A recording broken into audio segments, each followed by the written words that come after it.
Hi, I am Rahul. मैंने बहुत सारे चैप्टर्स जो कि इंग्लिश से बिलोंग करते हैं, मैंने उसको अपलोड किया है अपने यूट्यूब चैनल पे। लेकिन जैसा कि मैं सोच रहा हूँ कि बहुत सारे हमारे यहाँ से जो बच्चे बिलोंग करते हैं और जो लोग हैं वो अभी तक ग्रामर के बारे में उनका जो कॉन्सेप्ट है वो क्लियर नहीं है। तो मैं अपना अब ग्रामर जो चैप्टर्स है वो भी एक एक करके अपलोड करूंगा। और मैं पहला जो ये ग्रामर से रिलेटेड चैप्टर है पार्ट्स ऑफ स्पीच, जो कि बेसिक चीज होता है पार्ट्स ऑफ स्पीच। और किसी भी एग्जाम के लिए, किसी भी क्लास के बच्चों के लिए बहुत ही जरूरी होता है। या तो वो बच्चा क्लास 1 का हो या 2 का हो या फिर क्लास 10 या क्लास 12 का हो, या फिर आप कोई भी कम्पिटिटिव एग्जाम करने के लिए जा रहे हैं, या वो एसएससी हो या रेलवे हो या कोई भी हो, तो उन सब एग्जाम्स के लिए ग्रामर बहुत ही जरूरी है। तो आज मैं आपको देने जा रहा हूँ ये बहुत ही clear concept parts of speech के रिगार्डिंग। और इसे देख करके और मेरे वीडियो को देख करके आगे आपको पता चलेगा कि सच में पार्ट्स ऑफ स्पीच एक अलग अंदाज से मैं आपको बताऊंगा। और जो चीजें आप लोगों ने सीखी हैं और जानी है और बहुत लोगों ने आपको बता रखा है, बहुत सारे टीचर्स ने आपको पढ़ा रखा है, बहुत सारे एजुकेटर्स ने आपको बता रखा है, उन सभी लोगों से आपको कुछ ना कुछ अलग लगेगा। क्योंकि मैं यहाँ पे मैं अपना पूरा जो एक्सपीरियंस है related to grammar and related to my teaching, ये सारी चीजें मैं आपको बताऊंगा और कैसे पार्ट्स ऑफ स्पीच को समझा जाए। और पार्ट्स ऑफ स्पीच जैसा कि आपको पता है कि जो 8 होते हैं, देयर इज और noun, pronoun, adjective, verb, adverb, या वो सारी जो सारे यहाँ पे हैं उन सभी के बारे में डिटेल में मैं आपको बताऊंगा। लेकिन पहले समझना है कि लैंग्वेज में आखिर में पार्ट्स ऑफ स्पीच जरूरी क्यों होता है, क्यों पढ़ा जाता है पार्ट्स ऑफ स्पीच। इसे पढ़ने के बाद आखिर में भैया क्या फायदा है पार्ट्स ऑफ स्पीच पढ़ने के बाद, this is very important to know. तो पहले ये चीजों को समझ लेंगे, उसके बाद हम फिर एक एक करके आपको सारी चीजों को बताएंगे। और हम आगे बहुत सारी चीजों को ग्रामर में पढ़ेंगे, या तो वो डायरेक्ट इनडायरेक्ट स्पीच हो, या एक्टिव पैसिव वॉइस हो, या प्रीपोजिशन हो, या एनीथिंग व्हाट एवर, आर्टिकल्स। और मैं सारे जो ये चैप्टर्स हैं ग्रामर में, सब में आपको अलग अलग वेज और अलग अलग कॉन्सेप्ट के साथ में मैं आपको चीजें बताऊंगा। तो पार्ट्स ऑफ स्पीच में आज पहले जो बेसिक चीजें हैं वो समझने के लिए आप शायद तैयार हैं, और मेरा ये वीडियो पूरा देखें। मैं आपको ये चीजें पेज पे बताऊंगा या कैसे चीजों को करना है। और उसके बाद फिर मैं, क्योंकि ये जो चीजें हैं बहुत ही बारीकी से समझनी होंगी, और एक कॉन्सेप्ट जो है चीजों को समझना है, और लैंग्वेज में आखिर में क्यों जरूरी है पार्ट्स ऑफ स्पीच ये भी समझना है। वीडियो को आखिरी तक देखिए ताकि आपको जो भी कॉन्सेप्ट है, आपके जो भी अंडरस्टैंडिंग, वो पूरा का पूरा क्या हो, क्लियर हो। Thank you. Okay, I am going to now bring you back on my page.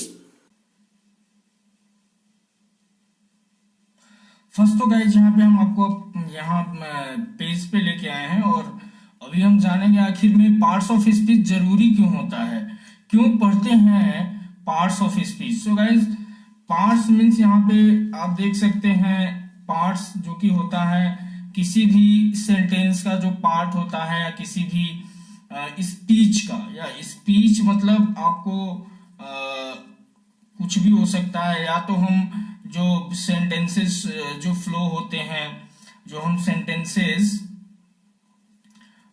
क्या बोलते हैं, कम्युनिकेशन के लिए बोलते हैं, या जो हम कम्युनिकेट करते हैं। तो कम्युनिकेट के ड्यूरिंग में क्या होता है, हम बहुत सारे सेंटेंसेस बात करते समय बोलते हैं, या व्हेन वी टॉक, तो many type of sentences we speak.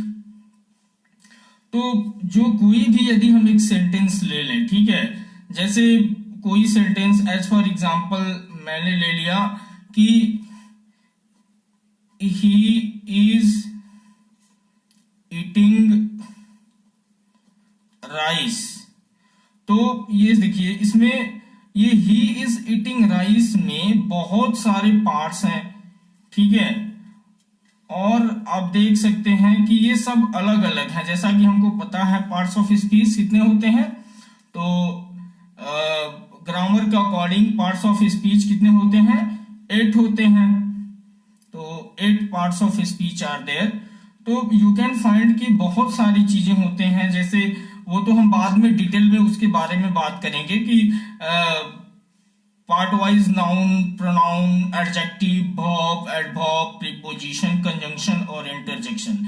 ये जो 8 पार्ट्स ऑफ स्पीच होते हैं वो डिटेल में हम जाएंगे। अभी ये मेरा फर्स्ट ग्रामर चैप्टर है, तो मैं आपको पार्ट्स ऑफ स्पीच का बस कॉन्सेप्ट क्लियर कराना चाहता हूं कि गाइस जब पार्ट्स ऑफ स्पीच मतलब आखिर क्यों पढ़ते हैं। तो देखिए, हम जो बोलते हैं वो हमारा जो लैंग्वेज होता है, या वो हम हिंदी लैंग्वेज की बात कर रहे हैं या फिर इंग्लिश लैंग्वेज की, दोनों में कोई भी, आइदर हिंदी और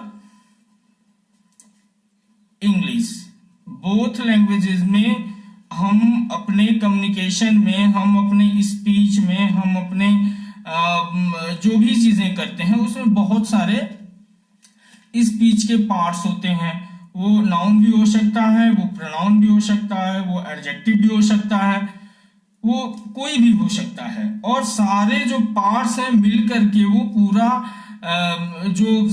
मिल करके क्या बनाते हैं, हमारे स्पीच को वो बनाते हैं। तो पार्ट्स ऑफ स्पीच जो है वो लैंग्वेज है। Parts of speech is language, और जो लैंग्वेज है वो पूरा का पूरा लैंग्वेज इसी पार्ट्स ऑफ स्पीच से बना है। अब समझना है कि हमें which word is the noun and which word is pronoun and what is verb and what is adjective. तो वो हम आवर कमिंग क्लासेस में एकदम डिटेल में जाएंगे, जैसे नाउन और प्रोनाउन या एडजेक्टिव।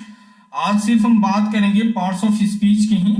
और जैसा कि मैं आपको बता दिया कि 8 पार्ट्स ऑफ स्पीच होते हैं, और इन्हीं सब चीजों का जो एक मिल करके जो कोलैबोरेशन होता है वो पार्ट्स ऑफ स्पीच होता है।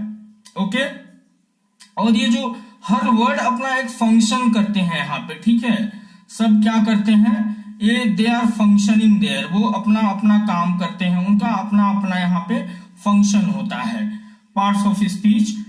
और एक जो आप बहुत सारे कॉम्पिटिटिव एग्जाम्स में देखेंगे, या चाहे वो कोई क्लास हो, 5, 6, 7 क्लास से ही जो पार्ट्स ऑफ स्पीच और ग्रामर गाइज वो चीज है जो कि बेसिक कॉन्सेप्ट जो होता है वो चीजें शुरू से ही क्लियर होते होते और फाइनली हमको फाइंड आउट करना होता है। जैसे ये सेंटेंस मैंने लिखा है, ही इज ईटिंग राइस, तो इसमें ही हो गया, वो क्या हो गया, ये प्रोनाउन होता है, हम बाद में डिटेल में जाएंगे।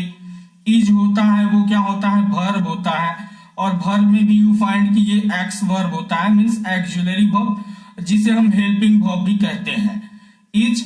और ये जो ईटिंग हो गया, ये गाइस वर्ब का फोर्थ होता है, और ये जो ईट हुआ, गो हुआ, ये सबको हम क्या बोलते हैं, इसको हम मेन वर्ब बोलते हैं। Okay, main verb.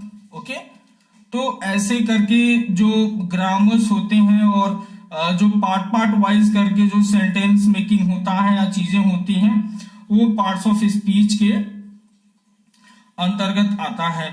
And I want to tell that parts of speech को समझने के लिए जो करेक्ट डिफिनीशन है या चीजें हैं, वो तो हमें जो ये 8 मैंने पार्ट्स ऑफ स्पीच बता रखे हैं वो तो पार्ट वाइज मुझे जाना होगा, और डिटेल में नाउन या प्रोनाउन या चीजें जो भी हैं उन चीजों को समझना होगा।